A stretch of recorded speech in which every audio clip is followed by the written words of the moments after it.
I'm going to talk about our eighth value, commitment to standard ways of doing things while continually improving how we do things. This is a really important value because we fundamentally believe in being the best. We don't want to be 10% better, we don't want to be 20% better, we want to be 10 times better. So if you are going to be the best, unfortunately, pursuing perfection has to be in our DNA. So, if it is true that there is a perfect way of doing things, then probably you should standardize on it because it's a perfect method. But having said that, we live in an industry where we are constantly learning, literally on a daily basis. So in that environment, even though you have that perfect method and you have documented it and everybody is using it, you should be always looking at how can I improve on it? How can I improve on it? That's your job if you're a manager. Both seeking perfection and documenting it, as well as improving on perfection. Now, is this a value that can be taught?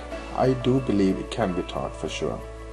Because this is something I think, a choice that some companies make, like Apple and so forth, and that's a choice we have made. And most employees have no problem, appreciating and accepting that choice. However, some people naturally tend to have this attitude, which is, I want to do the best I can.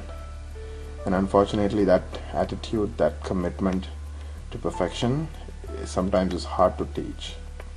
So, I think we should, look for that perfection streak. I know I interviewed once a person, a designer, and the way he was passionate about describing how he did things and why that dot was important and that color was there and so forth, clearly told me here is somebody who tries to do everything perfectly.